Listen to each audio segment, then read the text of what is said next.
अब इंपॉर्टेंट चीज़ क्या है, एक डायरी मेंटेन करनी है और अपनी सारी एक्टिविटीज़ ट्रैक करनी है। आपको अंदाज़ा ही नहीं है आपने कितनी फॉर्मों में अप्लाई कर देना है। एक साहब जो है वो पिछले दिनों मेरे पास आए, उन्होंने कहा सर वो ना मैं कई फर्म्स में अप्लाई किया है, अब मुझे समझ नहीं आ रहा वो मुझे क्यों बुला नहीं रहे। मैंने कहा अच्छा फलाना वाली फर्म में कब CV जमा कराई थी? उन्होंने कहा जी वो शायद उस वक्त कराई थी। मैंने कहा अच्छा उधर उन्होंने बोला क्या था? सर बोला उन्होंने ये बोला था। नहीं सर ये तो डिलाइट वाला नहीं। अच्छा उन्होंने क्या बोला था? तो मैंने कहा भाई आप, हमने एक सेशन किया था गाइडेंस के लिए, मैंने उसमें कुछ बताया था। हाँ सर वो सेशन मैंने ऑनलाइन अटेंड किया था, फॉरवर्ड करके। बोर है ना सेशन, फजूल बातें हो रही हैं। अब वो भाई साहब ने ट्रैक ही नहीं रखा तो उन्हें पता ही नहीं है कि कौन सी फर्म में कौन सी कहानी हुई हुई थी। किस फर्म ने कहा था 4 दिन बाद दोबारा पता करना, वो भाई साहब को तो 15 दिन बाद याद आएगा कि किसी फर्म ने कहा था 4 दिन बाद पता करना। फर्म्स भी इतनी होती हैं कि खुद को भी भूल जाता है, अगले दिन ही भूल जाते हैं। यार पिछले दिन 6 जगह गया था, 5 याद आ रही हैं, 6ठी कौन सी थी? ये एक बड़ी तकलीफ दह एक्टिविटी, आप हर दिन से गुजर रहे होते हैं। तो ऑल यू नीड इज़ एक डायरी मेंटेन करें, एक ऐसी डायरी जिसमें कोई 40-50 सफ़े हों। हर सफ़े के टॉप पे आप एक फ़र्म का नाम लिखें और उस फर्म के नाम के साथ आप जो है वो चीज़ों को वो कर देंगे, ठीक है जी ये फ़र्म का नाम है, ये फ़र्म का नाम है, और यहाँ आप स्टेप बाय स्टेप अपने एक्टिविटीज़ लिख दें। फॉर एग्जांपल आप कहें कि जी मैं इस फर्म को कॉल की थी 25 सितंबर को, इन्होंने कहा था कि अक्टूबर के मिड में रब्ता करना, ये आखिरी स्टेटस है, आखिरी लाइन में लेटेस्ट स्टेटस आ रहा है। इस वाली फर्म आप जी मैंने कॉल की थी, उन्होंने कहा था 2 दिन बाद अपनी CV जमा करा देना, मैंने CV जमा करा दी है इस तारीख को, ये आखिरी स्टेटस है। अगले सफ़े पे किसी और फर्म का। तो आइडियली आपने एक लिस्ट ऑफ फर्म्स बनानी है कि जहां आप अप्लाई करने में इंटरेस्टेड हैं। लिस्ट ऑफ फर्म में भी हम आपकी हेल्प कर देंगे कि थोड़ा सा आपको गाइड कर देंगे, थोड़ी सी बेहतर फर्म्स कौन सी हैं, थोड़े से बड़े लेवल की फर्म्स कौन सी हैं, थोड़ा सा दरमियाने लेवल की फर्म्स कौन सी हैं। तो आप उनको अप्लाई करके और आपने अब ट्रैक रखना है। शायद पूरा दिन कुछ नहीं करना। जो लोग ये डायरी नहीं ना बना रहे वो हर दिन आवाज़ार बैठे रहेंगे और हर दिन दिमाग में सोचते रहेंगे कि मैंने इतनी फॉर्म में अप्लाई कर दिया है, इस जगह इस तरह से हो गया है। तो हर सफ़े पे उसका लेटेस्ट स्टेटस मौजूद हो कि क्या है और किस तरह से, और कहीं कॉल करके पता करें, कहीं पर्सनली विजिट जा करके पता करें, किसी का टेस्ट होगा, और साथ साथ ग्रुप में भी कनेक्टेड रहें। आपको किसी जगह का पता लगा जी फलाना फॉर्म की 3 दिन बाद इलेक्शन ओपन हो रही है, फ़ौरन से ग्रुप में आएँ और वो नोटिफिकेशन ग्रुप में शेयर कर दें सारे लोगों के लिए। लेकिन आप तो कंपटीशन नहीं रखना चाहते, ग्रुप में आगे बता दिया तो बाकियों को भी पता लग जाएगा। तो भाईजान आप दूसरों के साथ शेयर करेंगे, वो आपके साथ शेयर करेंगे। छुपाने से कभी नहीं बढ़ता, शेयर करने से बढ़ता है। आप शेयर करेंगे, उसकी बरकत से ही आपका कोई ना कोई अचानक से इस तरह से हो जाएगा कि आपके वहमो गुमान में भी नहीं होगा। तो कम्युनिटी बन के एक दूसरे की मदद करनी है। तो पूरा दिन शायद आपके पास कोई काम नहीं होगा। मैं अगर आपको बताऊँ आपकी रूटीन क्या होगी, आज से लेके रिजल्ट तक बहुत सारी फर्म्स तो आपको कहेंगी भाई रिजल्ट के बाद आना, रिजल्ट के बाद अप्लाई करना। अच्छा कुछ फर्म्स ऐसी होंगी दरमियाने और कुछ बड़े साइज़ की जो अभी से अपने प्रोसेस शुरू कर लेंगी।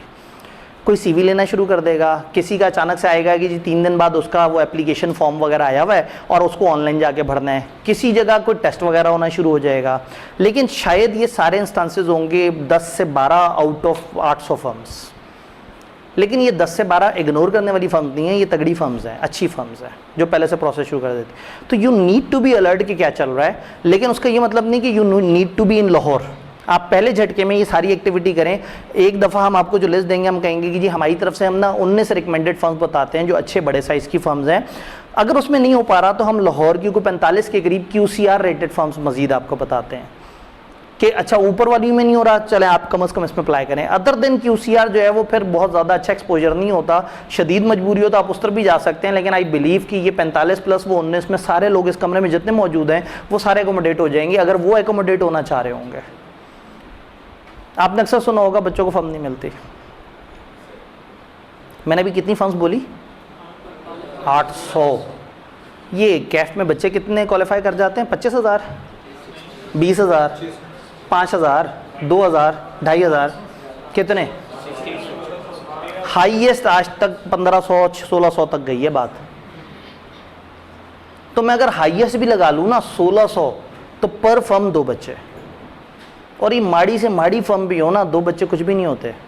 2 बच्चे तो हर सेशन में रख ही लेते हैं लोग। इसका मतलब है सप्लाई ज़्यादा है, या मतलब सप्लाई कम है और डिमांड ज़्यादा है। फर्म के पास टोटल सीटें हैं गालबन 2,500 से ज़्यादा और बच्चे हैं 1,600, और बच्चे फर्म में नहीं जा पाते क्योंकि वो जिन फर्म्स में जाना चाहते हैं वो होती हैं 70, 60 ये शायद 70-60 मैंने बहुत ही ऐसे बंदे का जिक्र कर दिया जो बहुत ज़्यादा नीचे तक जाने के बारे में सोच रहा है। बच्चे जाना चाहते हैं 20 फर्म्स में, अब 1600 बच्चे 20 फर्म में नहीं जा सकते, यहाँ से काम ख़राब होता है। फिर जब कैफ के पहले दिन उन्हें बताया जाता है भाई आप जल्दी जल्दी पेपर क्लियर करो, आपकी अच्छी फर्म में जाने की टेंडेंसी बढ़ जाएगी। अब जल्दी जल्दी क्लियर नहीं किए, ये जल्दी जल्दी क्लियर करने वाले कितने लोग होते हैं? कितने ऐसे लोग होंगे जो फर्स्ट अटेम्प्ट में कर जाते होंगे सारे पेपर्स? 5%, 10% या ज़्यादा? असल में देखे ना, पहले गो में 3 पेपर दे के उनमें से कितने हैं जिनके तीनों पास हो गए, फिर अब 3 पास होने वाली 100% पॉपुलेशन है, उनमें से कितने हैं जिनके अगली गो में भी फिर एग्जैक्टली 3 पास हो जाएंगे, और फिर उनमें से कितने जिनके वाकई अगली गो में क्वालिफाई भी हो जाएगा कैफ? 5 से 10% या इससे ज़्यादा आप सोच रहे हैं? एक भाई ने 20 भी कह दिया, 15 भी कह दिया, मान लेते हैं 15, तो 85% लोग फर्म में जाने वाले फर्स्ट अटेम्प्टर्स नहीं है। फेसबुक पे अगर 100 लोग कमेंट करेंगे तो ज़्यादा कमेंट किसके नज़र आएंगे? 85 लोगों के, 15 के नज़र नहीं आएंगे। और वो 15 को तो फर्म मिल गई होगी, वो क्यों कमेंट करेंगे? तो कमेंट कौन करेगा? 85। नफ़रत कौन फैलाएगा? 85। कभी हमारा कोई बच्चा इंटरनेट पे कमेंट करता हुआ मिला है, मुझे समझ नहीं आ रही, पढ़ाई नहीं हो रही, मैं लेक्चर्स कैसे कंप्लीट करूं, मेरी मदद करो। जो सेटिस्फाइड है वो इंटरनेट पे जाता ही नहीं। इंटरनेट तो भरा हुआ ही कचरा लोगों से है। फेसबुक पे हर कोई आके अपने दिमाग का वो गुस्सा निकाल रहा होता है। जी मैं डिस्क्वालीफाई होने लगा हूँ, मैं सोच रहा हूँ खुदकुशी कर लूँ। यार मतलब कोई बात होती है? मेरा दिल कर रहा बच्चा सामने नजर आया उसे चपेड़े कराऊँ कि यार मतलब तुम्हें कोई औकात ही तुम्हें ज़िंदगी की नहीं है, तुम्हें वालिदैन की परवाह ही नहीं है कि जी मैं डिस्क्वालीफाई हो जाऊँ, उससे बेहतर है मैं मर जाऊँ। ये लिख देता कि मैं डिस्क्वालीफाई ना हो जाऊँ, उससे बेहतर है मैं पढ़ के पेपर दे दूँ। तो आप होता है कौन डिस्क्वालीफाई हो रहा है? जो पिछले 4 अटेम्प्ट में एक से ज़्यादा पेपर पास नहीं कर सका, सिर्फ वो डिस्क्वालीफाई हो रहे हैं। पिछली 4 अटेम्प्ट्स में जिसका एक से ज़्यादा पेपर पास नहीं हुआ ना, ओनली 2 आर द स्टूडेंट जो डिस्क्वालीफाई हो सकते हैं। जब नई स्कीम आई तो पुराने लोगों को अटेम्प्ट्स के हिसाब से टाइम मिला, जिसका 1, 2, 3 या 4 पेपर रहते थे उन सबको 4 अटेम्प्ट्स का टाइम मिला। तो जिसका 1 भी रहता था उसको भी ऑटम तक टाइम मिला था, जिसके 4 रहते थे उसको भी ऑटम का टाइम मिला। और आई के अपने बीच में फिर उन बच्चों के लिए ये भी कह दिया, अच्छा भाई तुम कम से कम 2 पेपर पास कर लो, 2 रह जाएं तुम्हारे तो तुम्हें 2 और अटेम्प्ट भी मिल जाएंगे। तो जिसका रहता ही 1 था उसको तो इजाफी 2 अटेम्प्ट मिली हुई हैं, जिसके 2 रहते थे उसको भी इजाफी 2 अटेम्प्ट मिली हुई हैं। तो कहानी ये है कि वो लोग जो नई स्कीम आने पे 3 या 4 पेपर जिनके रहते थे, उन लोगों में से जिसने 1 से ज़्यादा पेपर पास नहीं किया आउट ऑफ 4 अटेम्प्ट्स, उसको आई कैप डिस्क्वालीफाई कर रहा है। और जो 4 अटेम्प्ट्स में 1 से ऊपर पेपर पास नहीं कर रहा, उस प्रेशर के बावजूद, तो प्रेशर नहीं होगा तो पूरी ज़िंदगी खेलता रहेगा। अब टेक्निकली मैं अगर इस पे जाके कहूँ यार खुदा के लिए कुछ और सोच लो ज़िंदगी में, तुम क्यों अपने आप को फंसाए जा रहे हो, जो खुदकुशी तक सोचना शुरू हो गए हो। मैं बोलूँगा तो वो जनाब फ़ौरन से वो हो जाएंगे कि ये टीचर तो होते ही जालिम लोग हैं और फलाना कमर्शियल लोग हैं और पता नहीं क्या क्या। हालांकि कोई बच्चा ये छोड़ के जाएगा तो इसमें हमारा क्या कमर्शियल फ़ायदा है? हमें तो नुकसान है, उस बच्चे ने कभी ना कभी आगे हमें टकरा ही जाना था। तो कहने का मतलब ये है कि सोशल मीडिया पे नफरत ज़्यादा फैलती है, नेगेटिविटी ज़्यादा फैलती है। मतलब रादर दैन कि हम कहें कि चलो ठीक है, जो लोग बिल्कुल नहीं, जिसने 1-2 पेपर भी पास कर लिए उसको फिर से 2 अटेम्प्ट्स मिल गई। लेकिन बहरहाल हमारी हमदर्दी उन बच्चों के साथ भी होती हैं, हम उनके लिए आवाज़ भी उठाते हैं, सारा कुछ है। लेकिन जब बच्चे ये समझते हैं ना ये उनका हक है, ये उनका राइट है और आई क्या वाकई बड़ा जालिम है, तो उस टाइम पे उनकी फिर अप्रोच ही नेगेटिव हो जाती है। अगर आज से 4 अटेम्प्ट्स पहले बच्चों को कंफर्म पता होता कि नई स्कीम ऐसे ही रहेगी, हम जितना मर्जी इमोशनल ब्लैकमेल कर लें आई कैप को, तो 2 पेपर तो पास ही कर लेते 4 अटेम्प्ट्स में। और जो इस थ्रेट के बावजूद कि मैं डिस्क्वालीफाई हो जाऊंगा, 4 अटेम्प्ट में 2 पेपर पास नहीं कर सका, तो जब थ्रेट खत्म हो जाएगा तो वो वाकई ही जिंदगी भर सिर्फ कैफ करता रहेगा। बुरा लगता है कहते हुए, लेकिन बहरहाल अच्छा वो फिर कह देते हैं जी फलाना शख्स जो है उसने 15 साल में सीए किया, फलाना 22 साल में किया, उनको तो किसी ने नहीं रोका। तो आ जाओ फाइनल में 3 पेपर निकाल लो, अनलिमिटेड अटेम्प्ट है, फाइनल के 8 में से 3 पेपर आप निकाल लें, सिर्फ 3, तो जिंदगी भर सीए करते रहे, आई कैप आपको डिस्क्वालीफाई नहीं करेगा। लेकिन कम से कम क्यों? क्योंकि वो लोग उस जगह पहुंच गए, उनके लिए वे बैक नहीं है। लेकिन एक बंदा कैफ के शुरू के 3-4 पेपरों में फंसा हुआ है और 4-5 साल से फंसा हुआ है, तो वो तो जिंदगी के बारे में कुछ सोच ले कि शायद ये मेरी फील्ड नहीं है। तो खैर बाय द वे बात आ गई, मैं बता ही रहा था कि सोशल मीडिया पे आपको नेगेटिविटी ज़्यादा मिलेगी। तो फिर क्या होगा, सोशल मीडिया से आपको ये पता लगेगा कि 100% बच्चे सिर्फ रेफरेंस से जाते हैं फर्म में। इंटरेस्टिंग बात यह है कि वो जो फर्स्ट अटेम्प्टर है, अगर उन्होंने कोई बहुत बड़ी बोंगी नहीं मारी वो फर्म में चले जाते होते हैं, अगर उन्होंने कोई बड़ी बोंगी नहीं मारी। अब जब हम फर्स्ट अटेम्प्ट में नहीं कर सके पेपर पास, तो हमें थोड़ा सा असेस कर लेना चाहिए कि हमारी कोताही क्या है, हमें एक स्टेप नीचे आना चाहिए और हमें थोड़ी दरमियाने साइज़ की फर्म पे भी कंफर्टेबल हो जाना चाहिए। ये क्यों लेके आया ICAP 6 महीने की लिमिट? पता ना 6 महीने की क्या लिमिट है? आप अगर अगले आने वाले रिजल्ट से पहले तक किसी फर्म में इंडक्ट नहीं होते तो आपका चांस ऑफ गेटिंग इंडक्शन या रजिस्ट्रेशन खत्म हो जाता है। ऑल्दो अभी तक वो टाइम नहीं आया, और जब वो टाइम आएगा तो ICAP उसको भी थोड़ा बहुत रिलैक्स कर देगा। ICAP तो कोशिश कर रहा होता है कि बच्चे साथ साथ चलें। इस 6 महीने का टाइम लगाने का मकसद ये था कि मुझे कई ऐसे लोग मिले हैं जो 1.5 साल से इस इंतजार में है कि एक बंदे ने कहा है मैं तुम्हें EY में जिस भी अटेम्प्ट में मौका मिलेगा मैं तुम्हें उड़वा दूंगा। भाई साहब 1.5 साल ज़िंदगी का ज़ाया करके बैठे हैं कि मैंने जाना EY में।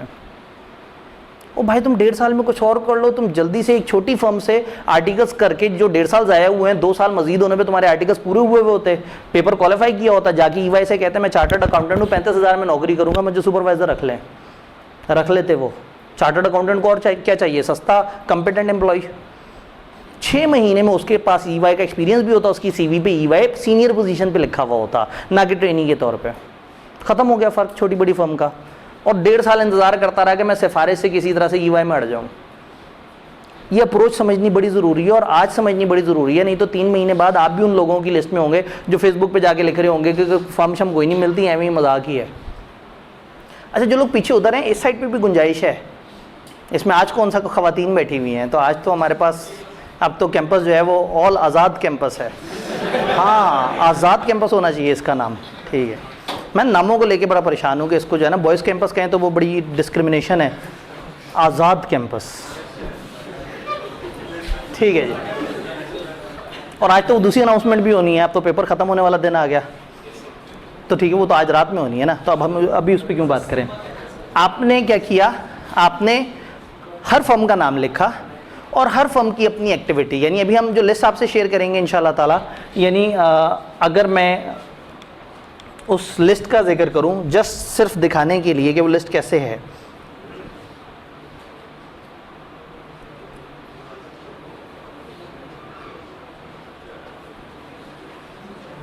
जस्ट फॉर मोटी मोटी अंडरस्टैंडिंग, ठीक है। हम टीचर के साथ साथ IT स्पेशलिस्ट भी बने हुए हैं। ये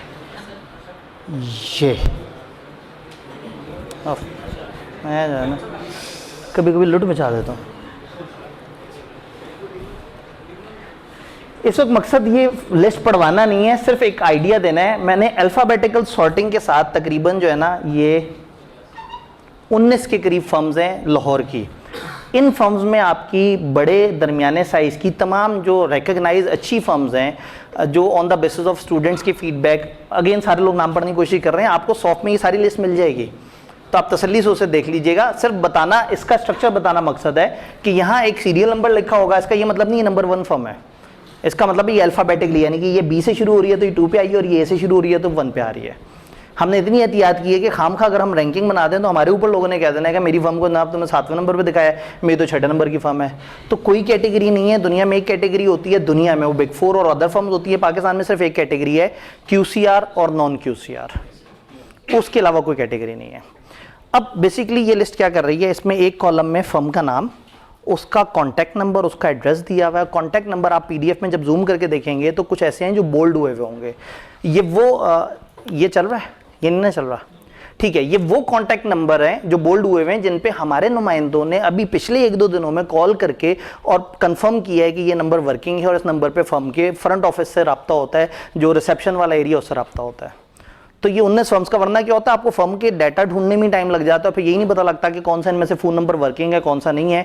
तो वो डाटा, उसमें फर्म्स के एड्रेसेस दिए हुए हैं, फर्म्स के फ़ोन नंबर दिए हुए हैं, और फ़ोन नंबर में वो फ़ोन नंबर बोल्ड भी हुए हुए हैं जिनको हमने कम से कम कॉल करके रब्ता करके उनसे कंफर्म किया है। तो लेफ्ट साइड पे वो डाटा है, राइट साइड पे क्या डाटा है, इन फर्म्स का जो टिपिकल प्रोसेस 2 दिन पहले तक जो हमें पता है वो। कोई भी फर्म कभी भी अपना प्रोसेस चेंज करने का हक रखती है, लेकिन हमने क्या किया है कि हमने मुख्तलिफ फर्म से आइडिया लिया है कि कौन सी फर्म्स ऐसी हैं जो टेस्ट ले रही हैं, कौन सी ऐसी फर्म है जो सीवी अभी ले रही हैं, रिजल्ट के बाद आपको बताएंगी, कौन सी ऐसी फर्म्स हैं जो डायरेक्ट इंटरव्यू लेती हैं। अच्छा, फर्म अगर टेस्ट ले रही है तो टेस्ट भी 2-3 तरह के होते हैं कि जी ये इंग्लिश लैंग्वेज वाला टेस्ट है, ये आपके एकेडमिक पेपर्स वाला टेस्ट है, ये फलाना उस तरह का टेस्ट है। तो बेसिकली ये डॉक्यूमेंट आपको ये गाइडेंस देगा कि आपने जब स्टार्ट करना है तो आपके स्टार्टिंग पॉइंट क्या हो, कम से कम ये 19 नाम आपने उठा के अपनी डायरी पे टॉप पे लिख लेने हैं। क्लियर, आवाज़ क्लियर है पीछे? तो ये आपने नाम रख लेने हैं और उसके बाद ये एक स्टार्टिंग पॉइंट है। अगर यहाँ मायूसी होती है, आपको लगता है कि नहीं मतलब मेरी अटेम्प्ट ज़्यादा हैं या आपको लगता है कि नहीं मुकाबला ज़्यादा है, आप इससे एक स्टेप आगे आते हैं, फिर आती हैं QCR फर्म्स। यानी लाहौर में इन 19 के अलावा जितनी भी क्वालिटी कंट्रोल रेटिंग वाली फर्म्स हैं, आईकैप सिर्फ फर्म्स की 2 कैटेगरीज मानता है, QCR और नॉन QCR। QCR वो फर्म्स होती हैं जिनको आईकैप इजाज़त देता है कि आप लिस्टेड कंपनियों को ऑडिट कर सकते हैं। लिस्टेड कंपनियों को ऑडिट करने के लिए फर्म अच्छे लेवल की होनी चाहिए, तो आईकैप का एक पूरा एक डिपार्टमेंट क्वालिटी एश्योरेंस का है। ये फर्म्स पे छापे मारते हैं, फर्म की चीज़ें देखते हैं और मुख्तलिफ फर्म्स को देखने के बाद उनको ये बताते हैं कि ठीक है आप QCR हैं या नहीं है। तो जो फर्म चाहती है कि उस कैटेगरी में जाए, वो आईकैप उनको इन्वेस्टिगेट करने के बाद बताता है कि क्या ये फर्म उस लेवल पे है या नहीं। तो 800 फर्म्स में से तकरीबन 125-150 के करीब QCR कैटेगरीज में भी हैं। तो सेकेंड लेवल यही होना चाहिए। ये 19 फर्म जो कि QCR में तो हैं ही हैं और उसके अलावा इसमें भी हैं, यानी कि हमारी लिस्ट में भी है। तो ये लिस्ट QCR में से फर्म्स में से जो ऊपर की फर्म्स हैं उससे बनी हुई है। ये इसको हम कहते हैं सजेस्टेड लिस्ट ऑफ फर्म। ये 100% आपने इसको फॉलो नहीं करना, लेकिन ये एक स्टार्टिंग पॉइंट है कि आपको बजाय इसके कि आप तहकीक करें कि अच्छा जुल्फ़िकार एंड कंपनी कैसी फ़र्म है, फलाना कैसी फ़र्म है, BDO अच्छी फ़र्म है, हल्की फ़र्म है, किस तरह की है, तो हमने on the basis of our experience, market की आवाज़ और जो बच्चे मार्केट में है, तो कुछ फर्म्स ऐसी हैं जिनका नाम अच्छा नहीं है लेकिन माहौल बड़ा अच्छा है, कुछ ऐसी हैं जिनका नाम बहुत अच्छा है, माहौल बहुत बुरा है। तो ये समझें, ये जो शुरू की 19 आपको बताई हैं, ये एक weighted average of good firms है। आप कह सकते हैं कि 19 में अप्लाई कर दिया मतलब हमने सारी अच्छी मोटी मोटी बड़ी फर्म्स में अप्लाई कर दिया। तो ये इस तरह से एक लिस्ट है जो कि ये 19 फर्म्स की बन रही होगी। देन जो लोग इस्लामाबाद जाना चाहते हैं, इस्लामाबाद की हमने 3-4 जो फर्म्स हैं, मेन जो 3-4 फर्म्स हैं, उनका हमने डाटा शेयर किया है और नीचे बहुत सारे कैविएट्स हैं, इस लिस्ट का ये मतलब नहीं है, इस लिस्ट का वो मतलब नहीं है, फलाना मतलब नहीं है, फलाना मतलब नहीं है। हमारे ऊपर लीगल केस कराते फिर रहे हो ना आप, ठीक है। तो मैं लाहौर के फिजिकल स्टूडेंट्स को जहन में रखते हुए लाहौर और थोड़ा सा इस्लामाबाद की गाइडेंस दी है। अगर कोई बंदा वीडियो पे कराची का कोई स्टूडेंट देख रहा है तो कराची में बहुत सारे इदारे मुख्तलिफ तरह की एक्टिविटीज़ करते हैं, आप उनसे कनेक्ट कर सकते हैं तो वो आपको कराची से रेलिवेंट गाइडेंस बता सकते हैं। ये अदर QCR रेटेड फर्म्स फिर जो उनके अलावा बाकी हैं वो हम लोगों ने, और अगेन काम वही किया है, अल्फ़ाबेटिकली अरेंज किया है ताकि फिर ये मसला ना हो कि 1 पे कौन था, 4 पे कौन था, फलाना पे कौन था। तो ये इस तरह से करके ये लिस्ट है। ये लिस्ट थोड़ी सी, चूँकि गूगल ड्राइव का लिंक आपके साथ शेयर हुआ होगा तो इस लिस्ट को हम साथ साथ थोड़ा सा अपडेट भी कर रहे होंगे, तो आप जब भी उस फोल्डर में जाएंगे आपको हर वक्त अपडेटेड लिस्ट मिलेगी। देन इंडस्ट्रीज़ की लिस्ट, जो ट्रेनिंग आउटसाइड प्रैक्टिस है, ये क्या है इसके ऊपर भी अभी थोड़ी देर तक डिबेट करेंगे। तो तकरीबन आप ये देखें तो एक लंबी चौड़ी लिस्ट है, 38 ऐसे इदारे हैं जिनको आईकैप ने इजाज़त दी हुई है कि वो ट्रेनिंग्स करवा सकते हैं। यानी आप नौकरी कर रहे होते हैं और आपकी ट्रेनिंग काउंट हो रही होती है। तो अब सिर्फ फर्म्स नहीं है, हमारे पास इंडस्ट्री भी है, और ये 2-3-4 साल पहले ज़रा कम था मामला, अब काफ़ी तेज़ी से लोग इस तरफ आ रहे हैं। इसके प्लस माइनस क्या है उस पर एक सेपरेट डिबेट है। तो ये एक डॉक्यूमेंट है इस तरह से, ये वाला डॉक्यूमेंट आपको इसके साथ अवेलेबल हो रहा होगा। एक गूगल ड्राइव का लिंक होगा जिसमें ये सारा डॉक्यूमेंट सॉफ्ट में आपके पास मौजूद होगा, और अब तो आप वैसे ही सॉफ्ट में चीज़ें यूज़ करने के काफ़ी ज़्यादा आदी हैं।